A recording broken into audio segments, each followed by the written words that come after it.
You know, I think the jury's still out a little bit on the Xbox Game Pass and like sort of the impacts that it'll have down the road, but it still gets like a lot of really good announcements, and I think that that gets overshadowed quite a bit because, you know, there's still this contingent of people that hate it, and you know, a lot of people hate it without even using it or really fully understanding it or the benefits, right? And I think announcements like this, which just came out, or you know, this is sort of a grain of salt type of deal, but still, you know, it's something that would be pretty huge for the service. And Microsoft has done a really good job of making sure that people kind of go to the service and realize that it's a service that's there for a reason and that it's like nothing to be afraid of. I think they've even backed off with like some of the numbers saying that, hey, you know, we don't really expect this to ever be more than 15% of what Xbox makes. So, you know, selling games is still obviously critically important to them, but I also think that, you know, we're at this particular point in time where it's quite obvious that gamers, you know, we all have sort of a different idea when it comes to what we want. And, you know, I have to say, like, when you play something like God of War Ragnarok, it doesn't diminish anything, you know, it really doesn't. And to be honest with you, I think that, you know, as far as I can tell, Microsoft is sort of trying to go in a way that their games have the most development time, the most resources to get better, and yet still some people believe that they're trying to cheap out and make sure that, you know, games just get rushed out. I think everything that we've seen points to the exact opposite. But, you know, like God of War Ragnarok is a great game. It would still be a great game if it was in a service day one. You know, they obviously probably wouldn't sell as many up front, but that wouldn't take anything away from the greatness of the game. So I do want to get into this because I thought it's an interesting topic. What's up, everybody? Crab Gamer here with Crab Gamer Reviews with another video. Thank you for checking it out. Please leave a like on the video. I'm looking to get 100 likes on each of the videos that I do. It is a very small goal, but a goal nonetheless, and one that I'd be very appreciative of if you guys could help me out. I think when you think about it, Game Pass has been sort of the unsung hero of Xbox this year, and I mean that wholeheartedly because Xbox has had next to nothing this entire year from the first party, so a lot of people really counted on that as a reason to play. Now it looks like one of the better games that's come out over the last couple of years is heading to Game Pass. Xbox Game Pass looks to be adding a major Ubisoft game from one of the biggest franchises. Xbox Game Pass users get access to a set new games every month, and some of them launch as a day one release on the subscription service, and it allows users to try out new games on the day that they launch without having to pay anything extra. Xbox Game Pass library consists of a selection of games of a variety of different genres, which really makes it kind of set it apart from other services in the industry. Obviously, it includes both AAA, indie games, and everything in between, first party, third party. Obviously, Microsoft refreshes the collection throughout the month, with games leaving and coming regularly. Now it looks like a game made by Ubisoft could be set to release on Xbox Game Pass. The game in question is Assassin's Creed Valhalla, which came out in November of 2020 alongside the release of the PlayStation 5 and the Xbox Series X.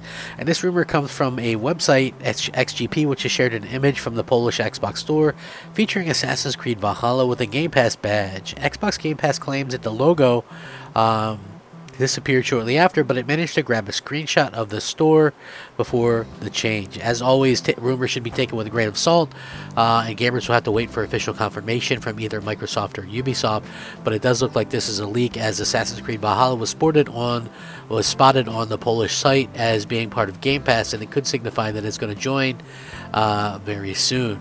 Various Assassin's Creed games have been added to Game Pass this year, so the leak may be true. The previous mainline entry in the story, Odyssey, came to Game Pass in September, with Assassin's Creed Origins joining in June. It should be noted that Assassin's Creed Valhalla is available on PlayStation Plus Extra and Premium, so Ubisoft perhaps decided to add it to Game Pass as well. Valhalla comes as part of Ubisoft Plus Classics, a new subscription service to give players access to older titles at no cost. All PlayStation Plus Extra and Premium members have access to the Classics catalog, which is said to increase to over 50 titles by the end of the year. With Assassin's Creed Valhalla coming to Xbox Game Pass seems plausible, it'll be interesting to see if this rumor ends up being true, as a recently debunked leak mentioned that AEW Fight Forever will launch on Game Pass on day one release, so the listing could have been due to Xbox Store error, but I do think the fact that it's already in the PlayStation Plus thing or whatever catalog, it definitely bodes well for it actually coming to you know, to fruition, you know. And so I think that you know, obviously it's going to be a very good thing for gamers all around if it does. Plus, I heard that that might be the best-selling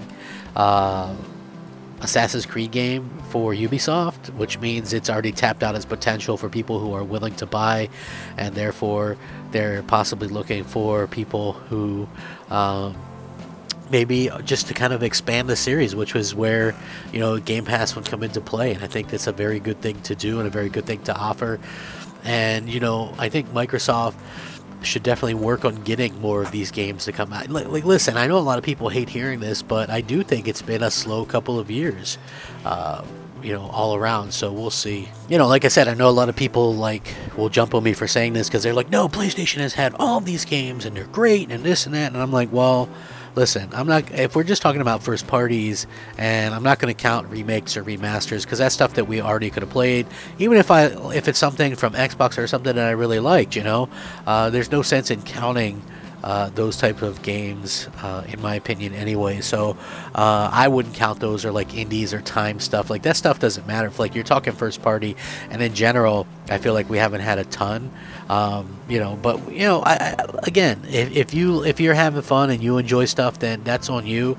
If I'm not, then that's on me. You know, I'm a different type of gamer. I really like these big releases like God of War Ragnarok, and look forward to stuff like Starfield and you know, Forza, and obviously, you know, Suicide Squad, and you know, Hogwarts Legacy, all that kind of stuff. That's all more my type of jam, as opposed to, you know, some of the other stuff that we kind of get in between. That's not to say that I don't or I won't play an indie or something along those lines, because I do. There's some that I play, and there's some that I've really liked, you know, and you know, clearly. But that's not why I got, you know, a new console. That's not my, you know, the thing that I prefer, you know. And it's just like a night and day difference with how often and how long I'll play a game. Like I've been playing God of War pretty much nonstop. That usually won't happen with like a small indie or something along those lines. So yeah, like it is strange, but I think Game Pass is kind of coming into its own, and Microsoft has the money to make this really be something that, you know, everybody can enjoy, and I hope that that's what they continue to do. Just because as a fan, you know, that's what I'm looking forward to. It's you know, it's really just amazing to see. So I hope everybody understands where I'm coming from. Like I was very skeptical of Game Pass as well, but obviously now it's something that it's just part of life, you know. It's part of life, and it's something that continues to get better and better and better, and will, as long as Microsoft continues to add and invest in their first party. Now let me know what you guys think. Rack 'em up, fact 'em up, Crap Gamer 'em up. Thanks for watching. Crap Gamer out.